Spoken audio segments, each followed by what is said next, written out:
அந்த எல்லோருக்கும் வணக்கம் சொல்லுங்க. வள்ளுவர் மாற்றத்தை பத்தி வகை வகையா சொல்லியிருக்கார். அதுல ஆசையும் ஊக்கமும் அளவிட முடியாதது. அதை பத்தி கொஞ்சம் பேசலாமா? மாற்றத்தை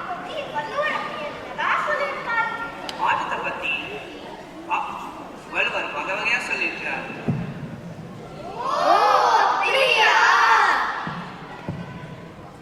ஆமா. தம்பி, உனக்கு என்ன ஆசை? எனக்கு எல்லா டெஸ்ட்ல ஏ வேணும். தம்பி, உனக்கு என்ன ஆசை? எனக்கு PS3 வேணும். உனக்கு என்ன ஆசை? எனக்கு மாரியோ கார்ட். உனக்கு என்ன ஆசை? எனக்கு பட்டு V வேணும். உனக்கு என்ன ஆசை? எனக்கு $1,000,000 வேணும். தம்பி, வள்ளுவர் ஆசையை பத்தி குரல் கொஞ்சம் சொல்லுங்களேன். அவாவினை ஆற்ற அறுப்பேன், தவாவினை தான் வேண்டும் மாற்றான் வரும்.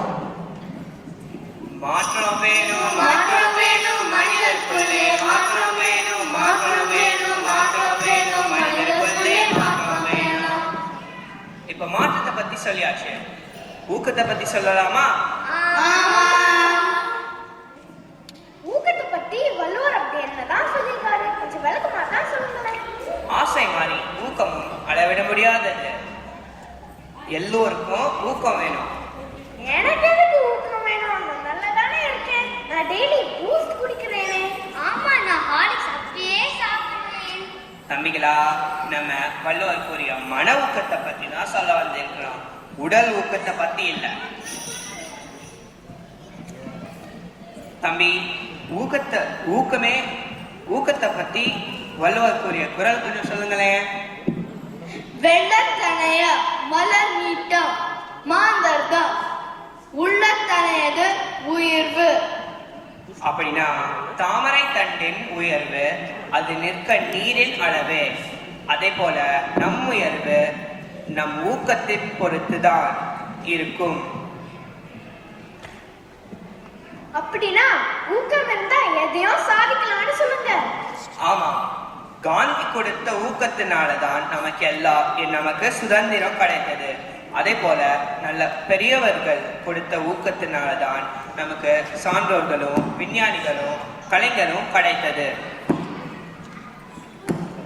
ஊக்கம் வேணும், ஊக்கம் வேணும் மனிதனுக்குள்ளே, ஊக்கம் வேணும், ஊக்கத்தினாமல் குழந்தைகளுக்கு தினமும் தினமும் விதைக்க வேணும். ஊக்கத்தினாலும் குழந்தைகளுக்கு தினமும் தினமும் விதைக்க வேணும், தினமும் தினமும் விதைக்க வேணும்.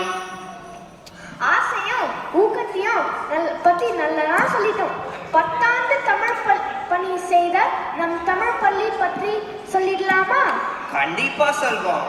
தம்பி, கல்வியை செல்வம் என்று குரலை கொஞ்சம் சொல்லுங்களேன்.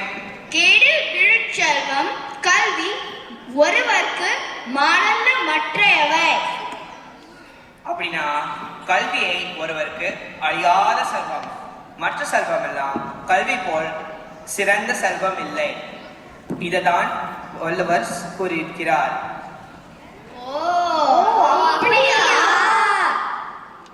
அது மட்டும் இல்ல, தாயை மறந்தாலும் தாய்மொழி மறவே அப்படின்னு சான்றோர்கள் சொல்லியிருக்கிறார். அத்தகைய நம் தாய்மொழி, நம் தமிழ் மொழியை ஞாயிற்றோறும் சொல்லிக் கொடுத்து ஊக்கம் அளிக்கிற தமிழ் பள்ளிக்கு நமது வாழ்த்துக்கள்.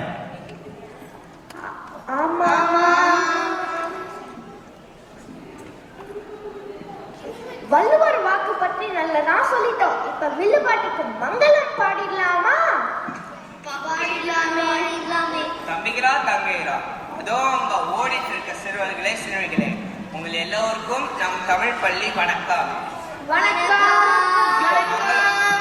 மங்களம் பாடிடலாமா? ஓ பாடிடலாம்.